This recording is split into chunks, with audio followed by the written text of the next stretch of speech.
and said to it and to the earth, come, the two of you, willingly or unwillingly. And the two of them said, we come willingly. So what does it mean to say that God turned to the heavens when it was smoke? The gaseous origins of the universe, in fact, is again well established. Dr. Maurice Bouquet, in his book, The Bible, the Quran, and Science, tells us that the same term dukhan, which can simply mean smoke to a person who heard this first in the 7th century of Arabia, can mean also a gaseous mass. So the same word can mean both ways. And a person at the time would have understood it in a simple way, and we can now understand it in a more complex way and correlate that to the modern scientific discoveries. So again, we should ask, how did all of this knowledge get into the Quran unless this is a revelation from the Almighty God? I want to speak not only of the scientific discoveries that relate to the Quran, but also some elements related to mathematics. But I'll come to the math part in a moment. One of the most exciting areas of the study of the correlation between the Quranic statements on the one hand and science on the other is the study of the growth and development of the human baby in the mother's womb. The embryo is referred to in Arabic as janeen because it cannot be seen. So at the time, everyone knew that the embryo is something you cannot see. Without the use of the microscope, developments in this area of science could not progress. And the microscope was invented 1,000 years after the Quranic revelation. In the Middle Ages, up until the 18th century, scientists did not quite know how babies came to be formed. Some of them thought that a tiny human baby is somehow couched in the sperm of the man. And when the sperm goes into the womb of the mother, that's when it finds a place to implant itself, and then the baby grows. The tiny baby just gets larger. Some others thought that the tiny baby is in the egg of the mother. And when the sperm of the father goes, it just acts as a sort of catalyst, the way somehow cheese comes into, cheese is formed.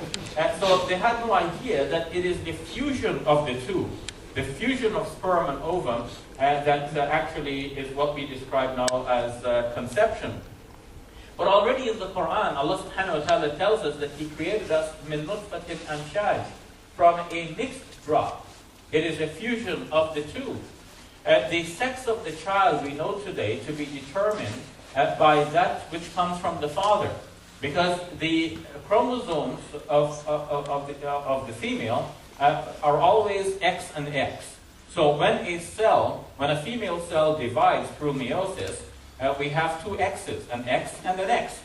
The male sperm is either an X or a Y, because the male cell is an XY. And when the male cell divides, we have two chromosomes, one X and one Y.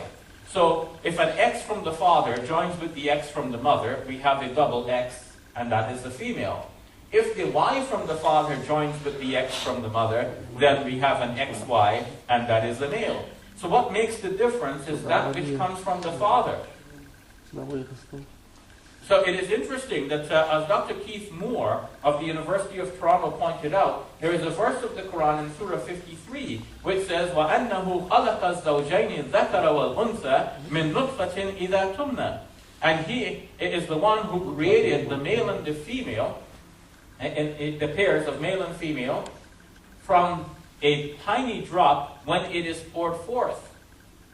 So it is that one which is poured forth that seems to result in the determination of the sex of the baby. So that's interesting, because that too is what we know from modern science. It is what comes from the man that determines what the child is going to be. And some of the brothers blame their wives because their wives are not producing any sons. So it's quite ironic. The term nutfa in Arabic is a tiny drop. Elsewhere the Quran says, min sulalatin min ma'in mahin, that God created you from a selection out of a despised fluid. So it is a selection. Nutfa itself indicates a very tiny amount, and now Solala is in a way telling you it is a selection from that as well. We know today that it is not from the entire ejaculated fluid that the baby is formed, but only one sperm out of millions that will actually result in the conception. So the Quranic statements seem to be highly accurate. Again, if we read a person quoting Shakespeare, we say this guy must have read English literature. So what about reading the Quran? Did whoever wrote this Quran read modern scientific literature? Or is this a revelation given from the Almighty God, who is the storehouse of all knowledge that human beings could ever acquire? And obviously, this is the better hypothesis, that Allah subhanahu wa ta'ala revealed the Quran to the Prophet Muhammad sallallahu alayhi wa sallam. In Surah 23, Surah Al-Mu'minun, and verses number 12 to 16, there is a conglomerate of descriptions about the growth and development of the human embryo in precise sequences. It speaks about the nutfa. Then it says that God made you from the nutfa into alaqa. And alaqa in Arabic is a thing that clings. Now, alaqa could also mean a leech, which acts as a bloodsucker. Now, the human embryo at about 24 days old acts just like a leech. It embeds itself in the uterine wall. It develops chorionic villi, which will absorb the nutrients from the mother's blood. So it is doing precisely what the leech does. It acts as a parasite. Not a very nice description for a growing baby, but scientifically that is what it is. And in that case, we see that the Quran is very accurate in the way that it is describing this. And then from the alaqa, God says He made you into a mudgha. In Arabic, mudgha is a chewed lump, like a morsel. And Dr. Keith Moore from the University of Toronto made a plasticine model of the human embryo and bit into it to show the teeth marks deliberately impressed upon it. And those teeth marks actually resemble the somites which are forming on the human embryo at that stage as well.